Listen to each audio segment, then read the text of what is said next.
को कवर करने के लिए आप लोग आए।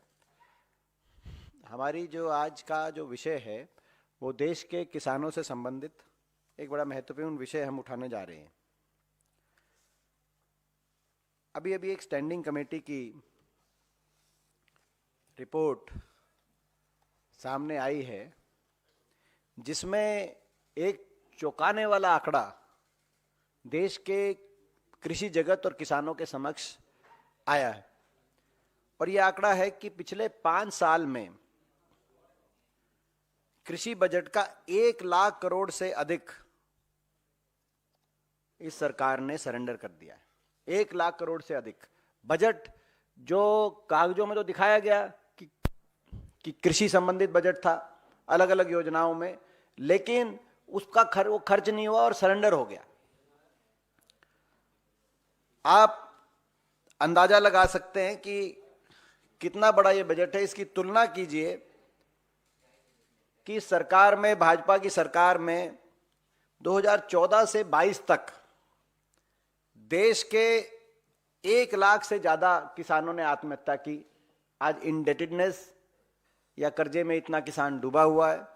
ये स्थिति देश के किसान की है और ये फिगर जो है वो एनसीआरबी की फिगर है,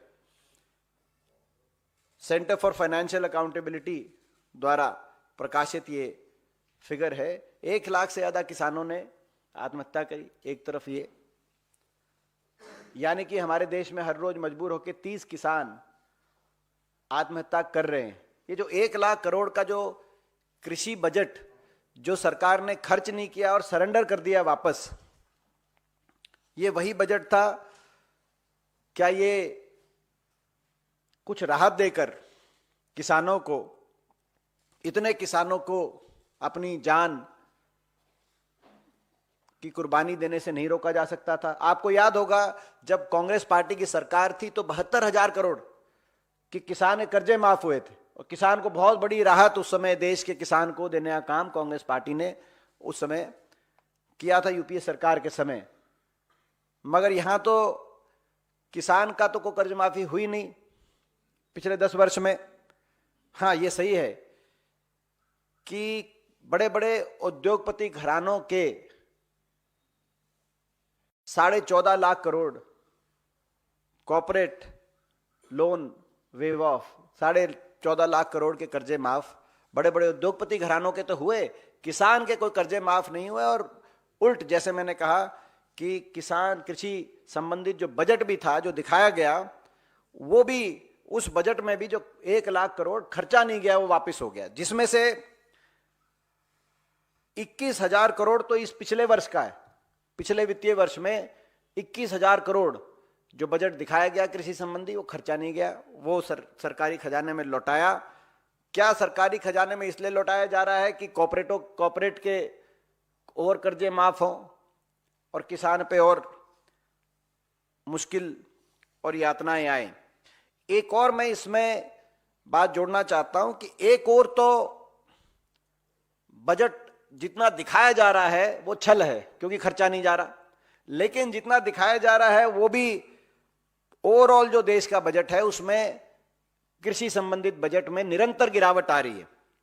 2020-21 में ये 4.4% था, 21-22 में 3.5%, 22-23 में 3.1% और पिछले वर्ष 2.5%। हर वर्ष गिरावट आ रही है कृषि बजट में। देश के ओवरऑल बजट से की तुलना में हम देखें गिरावट भी आ रही है, मगर जितना फिर भी दिखाया भी जा रहा है वो भी नहीं खर्चा जा रहा। आप इससे अंदाजा लगा सकते हैं। आज स्थिति ये है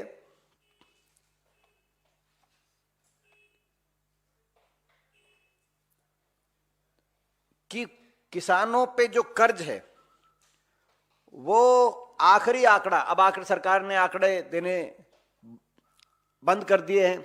आपको पता है किस प्रकार की सरकार चल रही है। कोई भी ऐसा आंकड़ा जो पारदर्शिता से देश की कृषि क्षेत्र की या किसी भी और क्षेत्र की स्थिति को देश के सामने रखे, जो सरकार की नीतियों को लेकर जिसकी समीक्षा हो सके ऐसे आंकड़े देने सरकार ने बंद कर दिया। लेकिन जो आखिरी आंकड़ा आया 2018-19 में, उससे स्पष्ट हो गया था कि 2013-14 के मुकाबले किसानों पे 60% ज्यादा कर्जा था 2018-19 में। तो पहली जो सरकार बनी भाजपा मोदी, पहली का पार्ट 1 मोदी सरकार का पहले 5 वर्ष में 60% किसानों पर कर्जा बढ़ गया था। पहला ये जो है आंकड़ा, अब आप स्थिति देख सकते हैं, ये स्थिति है। दूसरी ओर एमएसपी की मांग को काफी हद तक पूरा किया जा सकता था, क्योंकि एक मांग है कि एमएसपी सभी किसानों को मिले और सभी फसलों पे मिले और गारंटी। इसी मांग को लेकर किसान आंदोलन लड़ा गया, 3 कृषि कानूनों की वापसी और एमएसपी के अधिकार को लेकर किसान आंदोलन देश के किसान ने किया। आज आपको मैं जानकारी में लाना चाहता हूं कि देश के आज भी 80% किसान को गेहूं और 76% किसान को धान पे एमएसपी नहीं मिलती। देश के अधिकतर किसान को एमएसपी नहीं मिल रही, ये भारत सरकार ने माना है। पहली बात, गेहूं और धान पे भी, अधिकतर फसलों पे नहीं मिलती, कुछ फसलों पे मिलती है लेकिन अधिकतर फसलों पे नहीं मिलती, नंबर 1। नंबर 2, एमएसपी जो कहा गया था स्वामीनाथन कमीशन, 50% किसान को मुनाफा दिया जाएगा, और भाजपा के मैनिफेस्टो में भी ये बात है, उनके घोषणा पत्र में भी है कि 50% मुनाफा दिया जाएगा। वो एक बात भी के माध्यम से किसान को छलने का काम किया गया। अगर अब 10 साल इनकी सरकार के भी हो गए, अगर हम तुलना करें अलग अलग फसलों के एमएसपी के, आप अंदाजा लगाएं। गेहूं में 10 साल यूपीए कांग्रेस की सरकार के समय देश में 119% गेहूं का समर्थन मूल्य बढ़ाया गया, जबकि मौजूदा भाजपा सरकार के समय, मोदी सरकार के समय, केवल 47% गेहूं के एमएसपी में, न्यूनतम समर्थन मूल्य में बढ़ोतरी की गई। इसी प्रकार से पैडी या धान में हमारी सरकार, कांग्रेस की सरकार के समय 10 वर्ष में 134% के न्यूनतम समर्थन मूल्य में बढ़ोतरी करके किसान को दिया गया, और मौजूदा सरकार में 10 वर्ष में धान में मात्र 50% की बढ़ोतरी हुई। उड़द में 205% हमारे समय बढ़ोतरी हुई 10 वर्ष में। उड़द की दाल, पल्सेस की बात मैं कर रहा हूं, और मौजूदा सरकार के 10 साल में 52%। तुड़ में हमारी सरकार के समय 209% की बढ़ोतरी हुई, और अभी मौजूदा सरकार में केवल 52%। तो ना तो जो बढ़ोतरी आपको, आप समझें 10 साल की जो यूपीए की सरकार थी, उस समय एमएसपी में रिकॉर्ड बढ़ोतरी हुई, न्यूनतम समर्थन मूल्य में रिकॉर्ड बढ़ोतरी हुई, जिसकी किसी भी फसल में 1/3 उसके बराबर बढ़ोतरी भी 10 वर्ष में इस सरकार में उतनी बढ़ोतरी नहीं की गई। पहली बात। दूसरी, उस समय कर्जा माफी भी हुई 72,000 करोड़ की, इन्होंने कर्ज माफी भी नहीं किया, 1 रुपए का किसी किसान का 10 वर्ष में। और कृषि बजट दिखाया तो गया, लेकिन कृषि बजट वापस 1 लाख करोड़ कृषि बजट पिछले 5 वर्ष में सरेंडर कर दिया गया, जो कि कहीं ना कहीं बड़े बड़े उद्योगपति घराने, कॉर्पोरेट के कर्ज माफी के वो सरेंडर करके वो काम आएगा ऐसा दिखाई देता है। फिर एक और बात आई, इन्होंने कहा कि किसान की आमदनी दुगनी होगी।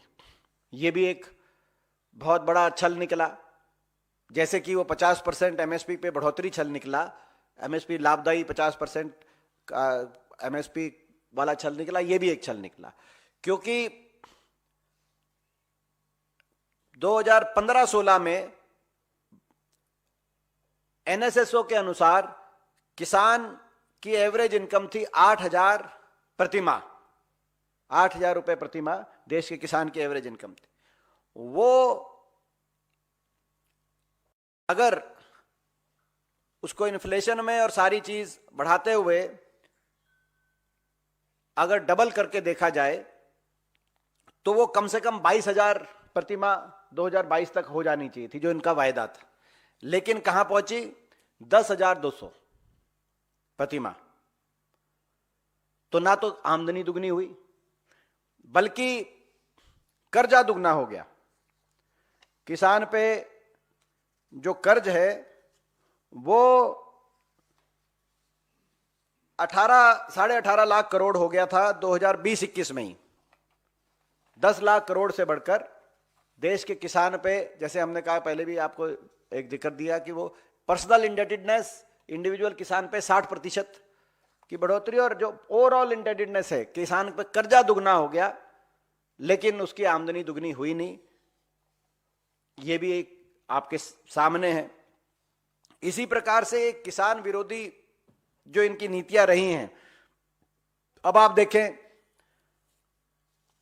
एक्सपोर्ट बैन, जब दुनिया की मार्केट में गेहूं का, धान का, अन्य अन्य अलग अलग वेराइटीज का अच्छा भाव मिल सकता है। अब यूक्रेन की लड़ाई के बाद से लगातार बहुत अच्छा भाव अंतर्राष्ट्रीय मार्केट में है, लेकिन बैन कर दिया गया, एक्सपोर्ट कर नहीं सकते।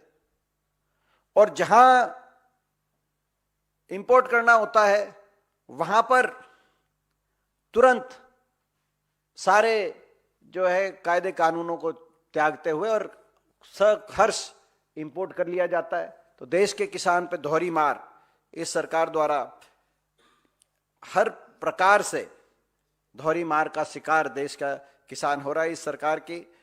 और इन सब बातों को देखते हुए देश का किसान फिर चिंतित है। आपने देखा होगा फिर किसान यूनियंस के उद्घोष हो रहे हैं, उन्होंने वो चिंता व्यक्त कर रहे हैं। फरवरी में दोबारा से किसान आंदोलन की बातें चल रही हैं, क्योंकि जो किसान आंदोलन में जो सारी शर्तें भी सरकार ने मानी थी उनमें से भी कोई शर्त पूरी नहीं करी। ना तो एमएसपी की कोई कानूनी अमलीजा, ना एमएसपी को पहनाया गया, ना कोई एमएसपी की गारंटी की कोई बात आई, ना ही कोई जो सारे मुकदमे वापस लेने थे ना उसकी तरफ कोई कार्रवाई हुई। तो जो भी सारी मांगे और जो भी बातें सरकार ने मानी थी उन बातों को कंपनसेशन प्रोवाइड करना था फैमिलीज को। 750 किसानों की जान कुर्बान हो गई थी उस आंदोलन में सरकार के अहंकार के आगे। उनका कोई सरकार ने अभी तक कोई इस प्रकार से कोई उनको ना मदद की, ना ही जो अजय कुमार मिस्टेनी थे जिनके जो है क्षेत्र के अंदर उनके आरोपी पुत्र द्वारा कथित रूप से जो सारे वीडियो देश के सामने आए, 4 किसानों को रौंदा गया, ना वो उनके ऊपर कोई अजय कुमार मिस्टेनी से कोई जवाबदेही आज तक मानी गई। ये अहंकार का प्रतीक है, किसान विरोधी सरकार के चेहरे का प्रतीक है, किसान विरोधी नीतियों का प्रतीक है। तो यही बात आज हम आपके समक्ष करना चाहते थे। हमारा मुख्य मुद्दा, जो आज प्रमुख मुद्दा जिस विषय पे हम लोग यहाँ पे हमने आपको आज याद किया, वो यही है कि ये जो आंकड़ा सामने आया कल कि 1 लाख करोड़ का बजट जो सरकार ने सरेंडर कर दिया है, ये छोटा आंकड़ा नहीं है। और ये किसानों को जो जख्म सरकार ने दिए हैं उनके जख्मों पर नमक छिड़कने वाला ये एक और आंकड़ा है। उनके जख्मों को दोबारा से हरे करने वाला ये एक और आंकड़ा। लगता है सरकार कुरेद कुरेद के किसान को जख्म भी देती है और फिर कुरेद कुरेद के किसान का टेस्ट लेती है कि भाई ये जख्म कितना गहरा हमने आपको दिया है। इससे दुर्भाग्यपूर्ण बात नहीं हो सकती। यही हमें कहना था।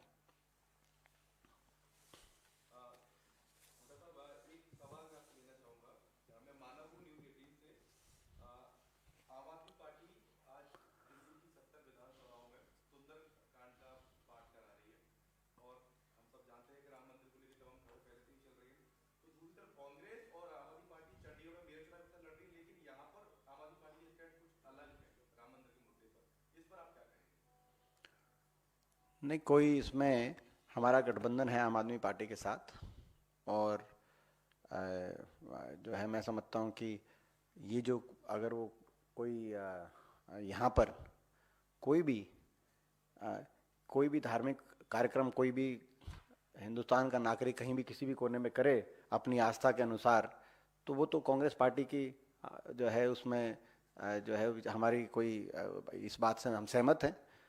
हिंदुस्तान के हर नागरिक को हर धर्म के धार्मिक कार्यक्रम करने की स्वतंत्रता है, और ये तो हमारे इसमें तो कोई कांग्रेस पार्टी का है, हम इसमें खुश हैं, हमें कोई इसमें हाँ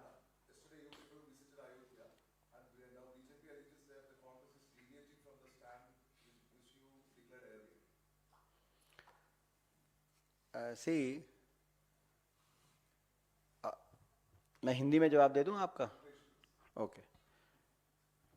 हम सी yesterday on the auspicious occasion of Makar Sankranti,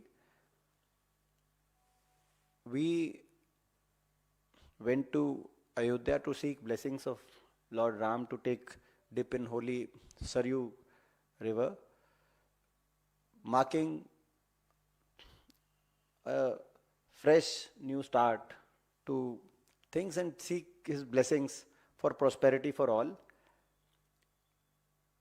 This was not the first occasion that I went to Ayodhya. I had gone there last year also to seek blessings of Lord Ram, and we believe in the ideology that Lord Ram belongs to all,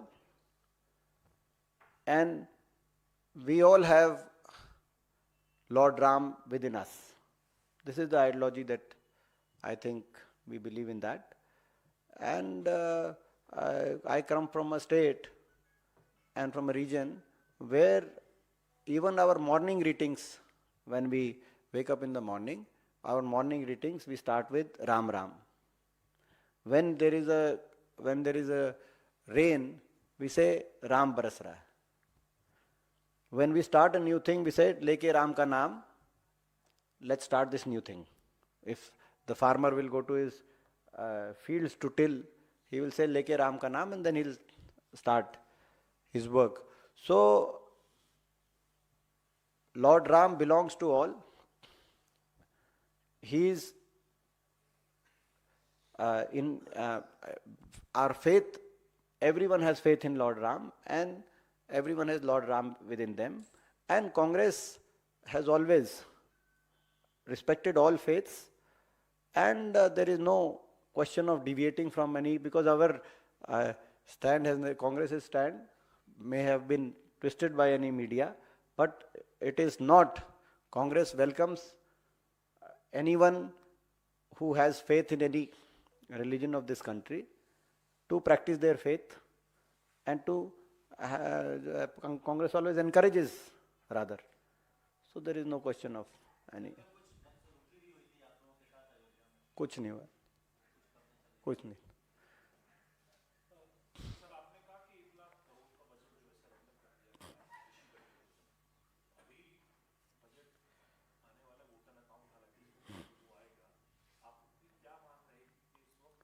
ये जो 1 lakh crore surrender किया गया है, सरकार से हम यही कहना चाहते हैं कि ये कृषि बजट है, इसको सरेंडर करके आप बाकी अपने जो है कुछ बड़े उद्योगपति दोस्तों की मदद कराना चाहें या जो है किसी और सेक्टर की मदद करना चाहें, ये उचित नहीं होगा. आप निरंतर कृषि बजट में वैसे ही आप कृषि बजट को कम करने का काम कर रहे हैं हर साल. देश का किसान आज मुश्किल में है. आपकी सरकार में उस पे कर्ज दुगना हो गया है. देश के किसान 1 लाख से ज़्यादा देश के किसानों ने पिछले 9-10 वर्षों के अंदर कर्ज में डूबे होने के कारण, अन्य कारणों से अपनी आत्महत्या की मजबूर हुआ है. तो देश के किसान को राहत दे सरकार, ये हम डिमांड करना चाहते हैं. आपको याद होगा यूपीए सरकार में हमने 72,000 करोड़ की कर्ज माफ़ी कर दी थी एक कलम से. और एमएसपी में जितनी हमारे 10 साल में बढ़ोतरी हुई हर फसल में, इनके समय तो उसमें 1/3 भी नहीं हुई, जो मैंने अभी आंकड़ों से आपको दिखाया, किसी भी फसल. तो इतनी किसान से बेरुखी अच्छी नहीं है. किसान देश का जो है किसान भी जो है, हम सब भगवान राम की संतान हैं. देश का किसान भी राम की संतान है. देश के किसान में भी राम बसता है. तो उसकी तरफ इतनी बेरुखी अच्छी नहीं सरकार की. उनके लिए इस बजट के अंदर कम से कम अपनी किए गए वायदों को, हम उससे ज़्यादा नहीं कहना चाहते, लेकिन कम से कम किए हुए वायदों को 50% मुनाफे के साथ एमएसपी स्वामीनाथन, एमएसपी की कानूनी गारंटी और आमदनी दुगनी, ये तो कहे हुए इनके वायदे हैं. कम से कम वो कहे हुए वादे सरकार पूरा करे.